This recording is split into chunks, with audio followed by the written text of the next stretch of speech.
Up here, at the top of the food chain, power is a vintage reserved for the few. And our boy, this blue-haired aristocrat, he's drunk on it. Meet Cesar Bonaparte, the guy who genuinely believes everyone else on the planet is an idiot. I don't take sides, he says, dripping with the kind of arrogance that could drown a god. Because when the fools start fighting, that's my cue. The girl across from him, Adèle, thought he was kidding at first. But one look into those golden eyes told her everything. This dude wasn't joking. He was an egomaniac, and he was her only way out. Don't get it twisted, though. Our girl Adèle is no damsel in distress. Give her an inch, and she'll imagine herself queen of the entire damn empire, laughing like the nobles who look down on her and nothing but dirt on her shoes. In my eyes, they're not even worthy of polishing my boots. But dreams have a nasty habit of popping. Reality check. She's a shoe shiner from the slums with zero future. At least, until she made a deal with the devil himself. Cesar's worldview is brutally simple. There's him at the top, trash at the bottom, and a whole lot of idiots in between making his life difficult. He gazes down at society like it's his personal ant farm, one flick of his finger away from rewriting destinies. Adèle looks at him and just smiles. Well, that's even more surprising than I thought. She knew, right then, that to play a man this arrogant, you had to be even crazier. Their relationship is a tightrope walk over a canyon. One moment, he's promising her protection. No one can harm you. The next, he's mocking her origins with a snide. You do know what human rights are, don't you? Adèle just lets out a little laugh. That stuff doesn't work on her. You're a better person than I thought, Cesar, she murmurs, leaving him looking utterly baffled. This was a psychological war, and she had no intention of losing. Of course, Cesar's clapback is never far behind. You're even dumber than I thought. He scoffs, his words laced with venom. You really don't act like a shoe shiner. Just an insolent brat. Adèle's blood runs cold, right? This is the nature of their deal. A master puppeteer and a pawn he could discard at any moment. And then, just when the tension is thick enough to cut with a knife, he does something unexpected. His finger gently touches her forehead, his voice a dangerous, intimate whisper. Now, how should I punish you? His breath ghosts across her skin, and in that instant, it's not fear Adèle feels, but a strange, thrilling chill. This man was poison, and maybe, just maybe, he was the antidote too. Their dynamic swings between two extremes. Sometimes, he's the man who tenderly fixes a stray strand of her hair on a moonlit balcony, giving her a taste of a romance she's never known. Adèle almost lets herself sink into it, almost forgets this is all just an elaborate scam. But she knows the sweeter the dream, the harsher the awakening. And her awakening comes sooner than expected. Phase 1 the plan, take down the De La Valle heir, Ezra. Adèle follows the script, staging a perfect little accident, letting the golden-haired boy think he's getting lucky, right before pulling the rug out from under him. Ezra's shocked roar, "What are you doing?" is music to her ears. Mission accomplished. Ezra, absolutely fuming, confronts Cesar. Sir Cesar, when in the world was that? And our boy Cesar just smirks, like he's watching the best show in town. Only Adèle, off to the side, wears the perfect mask of confusion. The real performance was just getting started. A rainy night, a dramatic confrontation. The stage is set. Ezra gives his lame excuse. It was all a misunderstanding. He was just trying to get an eyelash off her face. But Cesar's expression completely shatters. Shock, rage, and a flicker of hurt. But we share the same blood, he whispers. Oh, plot twist. Ezra is his brother. This just got interesting. A calculated con has just stumbled into a messy family feud. Adèle immediately switches roles, playing the part of the protective sister, warning Ezra not to slander her dear brother. Cesar then locks his brother in an icy stare, questioning him in a low voice. Is it true? You sincerely don't have any inappropriate feelings for Miss Adelaide? Ezra looks like he's seen a ghost. And Cesar just smiles, a look that holds 1,000 different calculations. Of course not. What a silly question, he says.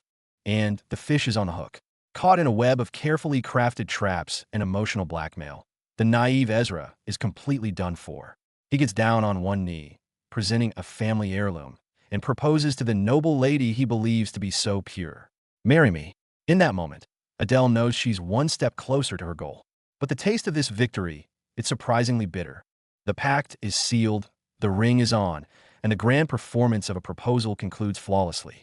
Ezra promises an official marriage proposal is on its way, telling her to just hold on. As Adèle watches him walk towards the gilded cage that is the De La Valle mansion, a heavy bell tolls in her heart. She's won the first round, but the real challenge has only just begun. Back in the shadows, the partners in crime meet again.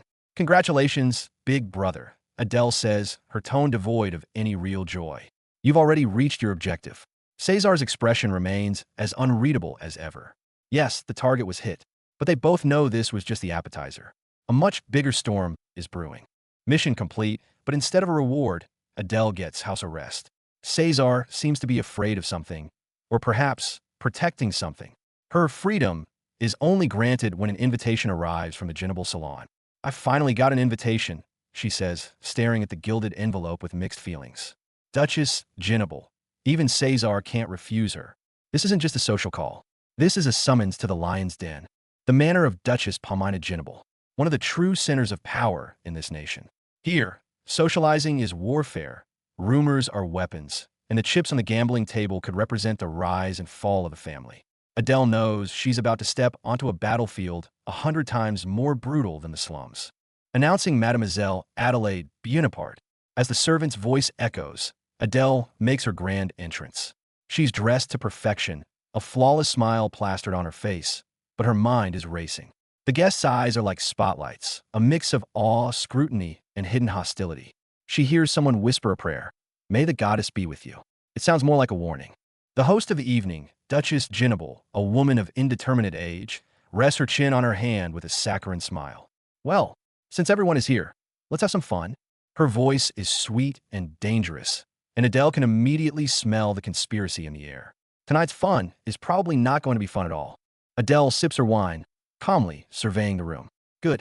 Her cover hasn't been blown yet, but the whispers are already starting to slither through the air. I heard. She had a little disagreement with Lady Lavenna during the book club. See? The war had already begun, long before she even set foot in this place. Soon enough, she's pulled right into the center of the storm. The noble ladies launch their venomous attacks, disguised as elegant conversation, discussing so-called noble consensus and predominant ideas. Adèle is forced to take a stand, and every word she speaks is a dance on the edge of a blade. And then, the conflict erupts. When the topic turns to the legitimate rights of the ruling class, and even selling people into slavery, Adèle can't take it anymore. I may be from the countryside, but I know that no one has the right to talk about selling another human being as a slave. Her words are a bomb, detonating in the gilded hall. Everyone is stunned. This Miss Bonaparte, she just dared to challenge the filthy bedrock of their entire society. Her kindness, in a place like this, is the most ridiculous original sin. The ladies mock her behind her back, calling her naive for caring about the lower class. They're all waiting to watch this cruel world crush her, waiting for her to come crashing down from her high horse. But what they don't know is that Adèle crawled her way out of the mud. She knows how to survive better than any of them. And right then, Duchess Genable makes her a tantalizing offer. Adèle sees the trap immediately, but instead of backing down, she flips the script. With a brilliant smile, she counters, "Let's make a bet. The winner donates all their earnings to help Jamora." Just like that, she turns a conspiracy against her into a charity spectacle, seizing the moral high ground. What do you say? Her gaze is sharp, cornering her opponent. Isn't this the perfect opportunity to demonstrate your philanthropy? Faced with this sudden checkmate, the Duchess's smile finally falters. The tempo of this game is now firmly in Adèle's control. "Let's do it then," Adèle says with a serene, confident smile. The Duchess lets out a cold humph, her ring glinting under the lights. Then let the game begin. Meanwhile, Cesar has already paved the way for this grand production. He smokes lazily, the picture of a man who has everything under control. The social season, the hunting season, it's all the same to him. His man delivers the intel, the official marriage proposal from the Delavalliere family. Cesar doesn't even bother to read it, crushing it under his boot before tearing it to pieces. This isn't just an insult, it's a declaration. He is the sole rule maker in this marriage game. Ezra? Just a foolish, useful prop in his grand design. That old ship you had me prepare for Mademoiselle Adelaide. Is it still there? Cesar's subordinate asks cautiously. On standby, sir. As you ordered. Good, Cesar says, exhaling a perfect smoke ring, his eyes cold as ice. Do you want me to destroy it? Or perhaps, shall I gift it to the young lady? The message is clear. Adèle's value is entirely conditional. Succeed, and she gets the world. Fail, and she will be erased. The loyal servant, Gigi, can't bear to watch. He tries to warn Cesar, tries to tip off Adèle, but only gets swept up in something far more terrifying. A door is kicked open, and an enraged old woman storms in, making a beeline for Cesar. It seems the family drama is about to have its premiere. Faced with the elder's fury, Cesar actually looks a bit flustered. But Adèle, in the corner, is unnervingly calm. She holds a deck of cards, her gaze steady. Not a single tear, not a trace of humiliation. The narrative silently declares, she is no longer the helpless shoe shiner. She has become a true player. The truth of the bet comes to light. Adèle didn't just wager the ships Cesar prepared for her. She threw in all the pensions the Bonaparte family would grant her for the next 30 years. That's several 100,000 gold pieces. The entire room gasps. Even Cesar is stunned. He remembers the strange requests in Adèle's letter. This woman, she'd been playing him from the very beginning. I thought she knew her place, that there wouldn't be a problem. For the first time, Cesar feels a loss of control. He had agreed to all her requests in the letter, to borrow the family name, the ship, and that massive pension. He thought it was just her being clever. He never imagined she'd use the bullets he gave her to hold the entire game hostage. They face off, surrounded by black-clad guards, and Adèle lets out a soft laugh. Now, the game is getting truly exciting. Cesar recalibrates his strategy in a heartbeat. He turns on the greedy nobles, scolding them. How can you chase after money like common beggars? Exposing a sweet, innocent young lady to the darkest side of our world. He positions himself as Adèle's protector and joins the game. If he can't stay out of it, he'll jump right in and make things even messier. I'll pluck you clean, just like I did your little sister. Cesar snarls at the Duchess, but his eyes dart towards Adèle. Adèle's heart is steady. She knows she has to win this for her sister's pension. And Cesar? He pulls a magnificent distraction, shrugging off his coat to reveal a sculpted chest, instantly capturing the attention of every woman in the room. The perfect window for Adèle to work her magic. But becoming a master cheat is paved with countless nights of failure. We see a flashback of Adèle clumsily trying to shuffle cards, screaming in frustration on a slum rooftop. If every trick is this hard, how will I ever learn? That past desperation is the foundation of her current composure. Luckily, she wasn't fighting alone. In those dark days, someone was there, patiently teaching her, practicing with her. I've just had more practice than you, that person had said. That memory is her source of strength. She remembers her own past, cheating naive nobles out of their money just for a good meal. Turns out, she and her mentor, they came from the same world. Back at the table, Adèle's eyes are as sharp as a hawk's. She's from Jamora, a place crawling with grifters. Trying to cheat in front of her? You haven't even been born yet. She calmly glances at her opponent's hand, and she smiles. I seem to have two kings. No, what she sees is the dawn of victory. But the one to reveal the ultimate trump card is Cesar, for the kind. Aces, an almost unbeatable hand. The Duchess is completely floored. How? How could it be Cesar? Adèle leans forward gracefully. By the way, what's the current pot? She asks, as if she were inquiring about the weather. 130 million gold pieces. When a number is announced, the Duchess finally breaks. And no, impossible. Duke Bonaparte can't beat me. It's impossible. And why? Because she was the one cheating the whole time. She, a veteran of these games, can't believe she was played so spectacularly by two upstart con artists. Why did you do it? Adèle asks the sore loser, her voice cold. The Duchess spits back a venomous curse. You come from a good family, wear beautiful clothes, and live a carefree life. Just keep living like you always have, and stop meddling in affairs you know nothing about. To the real Adèle, those words are the greatest irony of all. In the carriage, Cesar is giddy like a kid who just won the lottery. You're absolutely insane. You even tricked me. Adèle just shrugs. She started it. She demonstrates her incredible card-swapping technique, a sleight of hand that can change fate in the blink of an eye. Cesar stares at the cards in his own hand, which had been switched without him ever noticing, completely stunned. Where in the world did you learn that? A single name brings back a flood of memories. Adèle's expression becomes complicated. She seems to carry a heavy guilt related to a woman named Clarice Donati. She stares at her reflection, at the noble lady who feels more and more like a stranger. And she realizes nobles are nothing special. They're just a bunch of liars who are better at hiding it. This victory has sent Cesar completely over the moon. He grabs Adèle's hand, excitedly announcing a party to celebrate. I told you we'd win. He beams, all his usual coldness gone. Adèle looks at him, a storm of emotions churning inside. He despised her before, and now, because of one poker game, he's done a complete 180? This man, he's both simpler and more dangerous than she ever imagined. Is something bothering you, my dear Adelaide? Tell me everything. I will satisfy your every desire. He leans in close, his voice dripping with honey. Adèle blushes, but in her head, she's just rolling her eyes. All right, fine. He's probably never won a game in his life. Let him have his moment. And so, amidst this strange, charged atmosphere, a lavish victory party begins. At the party, Cesar toasts like a conquering king. But the celebration is cut short by a sudden incident. Someone makes a move on Adele, but Cesar steps in front of her. No, not you, he says, his voice low and absolute. In that moment, he wasn't her calculating business partner. He was a protector. In the garden, under the cloak of night, the atmosphere turns intoxicating. A cocktail of alcohol and victory gives rise to something dangerous. You see, Cesar says, gazing into her eyes. You are perfect for me. Adele's heart skips a beat. She can't tell if this is real or just his most convincing performance yet. He pulls her into his arms, holding her so tightly it feels like he's trying to merge her into his very being. Adele closes her eyes, letting herself fall.